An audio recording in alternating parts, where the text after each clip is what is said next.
Hi, I'm Anthony Stevenson. You're watching REID Between The Lines. He's known as one of the most successful MMA promoters that Quebec has ever seen. He's outspoken and he's the ex-manager of GSP. It's great to be able to face off against the one and only Stéphane Patry. Stéphane, welcome to the show. Thanks for taking the time. It's a pleasure. You're a very polarizing figure. A lot of people like you, a lot of people don't like you because of the success that you've seen in MMA. I was curious to start with the pending lawsuit that's happening in the UFC. Kung Lee, his manager, his lawyer has come out and said, look, we don't like the conditions in which we're working in. First of all, do you agree with the lawsuit? And is it a very fine line that these guys are crossing right now with regards to the lawsuit in the UFC? I think guys should be careful with this whole lawsuit thing. I think the UFC's done a lot of good things for the fighters in the last few years. Well, since they bought the company, they spent a lot of money in the fighters. They spent a lot of money marketing-wise to get the sports known. But in all fairness, in terms of return of sports, right? If you take a look at the four professional sports, the amount of return of the amount of money the organization makes back to its athletes is averaging about 50% in pro sports. In the MMA world, I mean, we're talking 6, 7, 8%. Do the fighters have a point here to ask for more money? Oh, exactly. At that point, at the point we are in history right now, I think fighters should be making more money, obviously. Mm-hmm. But at the same time, it's not a situation where, if you compare it to boxing, I mean, Mayweather makes a lot of money, all those top guys make money, but all the other guys fighting on the undercard. So it's top heavy. Exactly. All the undercards fighters are making stupid money in boxing. Right. In MMA, a guy will start with the UFC will make at least $10,000 for his fights. Mm-hmm. So obviously there needs to be a balance where the top guys make more money. But I think we have to read between the lines. We have to be careful. I like it. We have to be very careful with this whole situation. I think the UFC's done a tremendous job. Yeah. I think some of the fighters can make more money, but I don't think it's a situation like some media are reporting that the UFC is exaggerating on fighters. It's not at that point, but yes, you're right. At the beginning, they spent a lot of money on the sport. I think at one point UFC was 400 million under. Now they're making a lot of money, and obviously fighters should get more, but it's not as dramatic as people say. You work on both sides from a promoting standpoint. You were also an agent. Real quickly, where does the responsibility lie of working conditions? Is it all on the promoter? Is it all on the president of the company?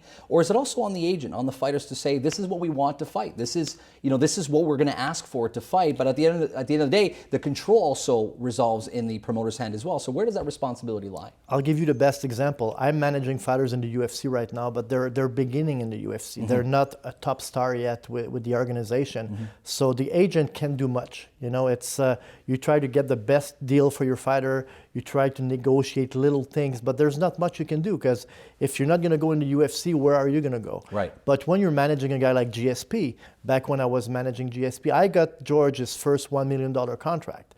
And that was a very, very hard negotiations with the UFC. Mm-hmm. I mean, we went back and forth. We hung up on each other a few times. Me, Dana, and Joe Silva, it was crazy. But at the end of the day, I got George back then a great deal. Yeah. So when you have leverage, then it's on the agent's shoulder to make sure his guy gets the best deal. And Kung Lee was a top guy. I mean, I think maybe his agent didn't do a good job if he's not happy. You've been a central focus and central pivotal pioneer, really, when you think about MMA in Quebec. I'm curious to understand, with all this hype that boxing has right now in Quebec, you've got so many stars who are coming out of Quebec in terms of boxing. Is Quebec an MMA market more than a boxing market? It's just it's been untapped? Because there were a couple of years back when you were running a couple of the organizations that you were involved with, it was seeing some huge success. I mean, TKO was drawing a few thousand, if not more, at the Bell Center, in which I was involved with back in the day. I remember that very clearly. Is it a boxing market or MMA market?